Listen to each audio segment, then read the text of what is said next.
Howdy, I'm Chris McDonough, and I just want to show you some of the features briefly of the new AgriSolve product, which we've been developing with Mallee Sustainable Farming as a tool to help farmers particularly get into VRT, but also to help them manage their VRT on their own farms better. So what you would do is you go in and register with AgriSolve from the MSF website.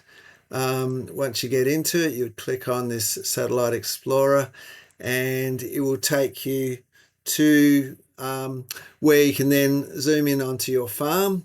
I'm just using an existing farm here, but first of all, just helping with the mapping, you would go to draw a zone. So just, for instance, if you're getting started, let's call this a paddock here. And um, once you map that out, you would name the paddock. And as you can see, um, and then what we would do, we would go into the edit mode for that. And you'd be thinking, okay, well, I can clearly see that that there's some sand in there. So what you would do, I'll just get myself out the road here. You would draw it in a zone. You would click on, say that is that's a sand hill.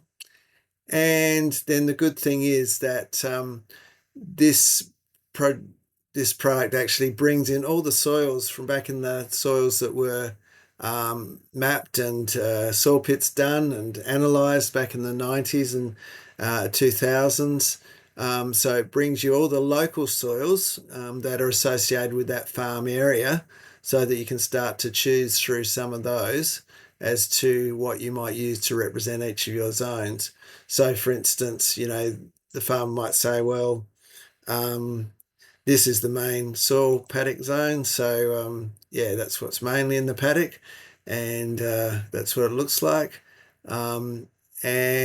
But we've got this new zone, which we've just done, which is a sand. So we would drag that over, put that in there, and that automatically comes in as a part of that paddock now. And then what you can do is if you've got another part of sand hill in that particular paddock, you can click on that and that automatically brings that in as its own zone. Okay, so I've just gone back to the original paddocks that I've mapped there, and as you can see, we've got heavier soil here. We've mapped in there. We've got a stony zone there, and the sand, and you can see each of them have got a different bucket size, which is really important when we start to pull it into some of the management tools for plant available water and nitrogen requirements and things like that. But in terms of just mapping these, there's a really good tool on here where you can bring in an overlay of NDVI images going back to about 2017. And if you can flick through different dates, you can start to see, choose a date that normally I would say at the end of the season, in sort of September, October period when there's no cloud. And you can actually get a picture that represents pretty well what you think the changes in the soil zones are. Then that can really help you. And as you can see, we've actually used that to help map this paddock here, and you can actually just edit some of those lines you might have drawn or use them to draw the lines, and that's quite a good tool to then be able to use to help with your mapping program. And it's just NDVI is an indication of better growth and worse growth at a particular time. So once we've done that, the other good feature is that this program automatically brings in the historic rainfall for the last 40 years for that particular farm based on Google Rainfall technology. And so that helps us to then drive all the information about rainfall deciles for that farm. And the other good thing is it actually brings in all the rainfall that is happening, that's happened over the summer, and that automatically gets brought into some of the workings of the tool. And for instance, at this site, we've seen a November rainfall to January, and then the February, March rainfall. And then we use that in combination with our understanding of the different bucket sizes and shapes. For instance, this one's got a very shallow bucket, as to how much of that water, that rainfall that's fallen over summer, might actually be available at the start of the season on April 1. And then that can be a really important driver of this next feature, which is a bit of a nitrogen calculator.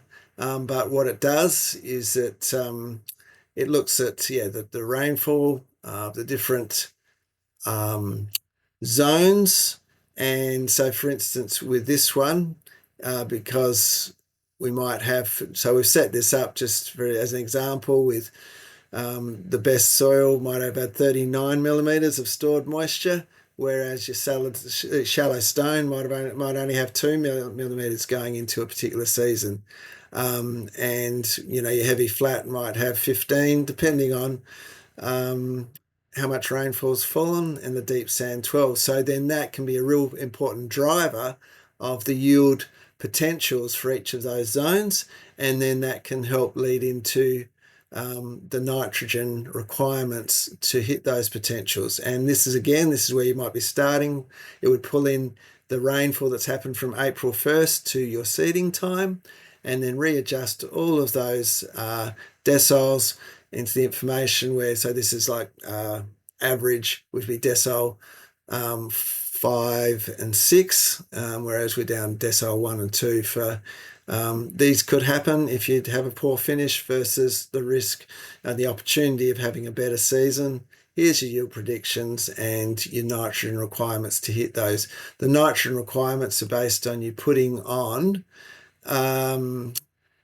in the information about the rotation, what you're going to grow this year, your target protein that you're aiming for, and what you had last season. So if you had canola, or if you had a really good pea crop, then that's going to change how much nitrogen for that zone you put in the yield that was in those various zones, roughly, as a bit of an indicator. And the other thing too, it already draws in the organic carbon of the soil that you've chosen, but it also, you can actually vary how long you've been into stubble retention or a no-till system. That would then, the longer you've been, we believe that you get a lot more mineralization impacts from that, particularly in you have those seasons which have higher rainfall. So there's that adjustment that can be made there as well. And so therefore, as you look through that information and the different soil types, you end up with different yield potentials for different seasonal outcomes, and also different nitrogen requirements. So that's quite a useful tool. And as you go through the season, if you are getting to the post-nitrogen stage, then it will feed in the rainfall that's happened at your farm automatically, and therefore come up with new yield potentials and new indications of nitrogen that might be required to hit those targets. So while there is a bit of readjustments that we are working through in terms of some of this as we've built this machine, it certainly, I believe, gives a good indicator with robust figures that will allow you to say, yes, there's more opportunity, there's more safety, or there's more risk in putting more of my inputs into this zone versus that zone. And so then again, it can just really help with your decision making for variable rate farming. So I guess that's just a quick thing that where it's at the moment. We're also looking to be able to build in, so you can put in your strips of high strips and low strips across the zones, so that then when you get your yield results from that, you can overlay that and it could automatically then give you some really good assessment as to what soils were responsive in that particular year, and so that then that can help you make better decisions as to the how much you put into those zones in future years. So I hope you can see that it's quite a useful tool. It's quite unique in the way it brings the soil information automatically in, and that can be a driver that actually saves you from having to do a separate soil test in every zone of every paddock to work out plant available moisture and nitrogen. This is a tool that automatically gives you a fairly good indication of that if you work through these processes. So hopefully that's been useful, and we look forward to where this is all going to take us into the future. Thank you very much.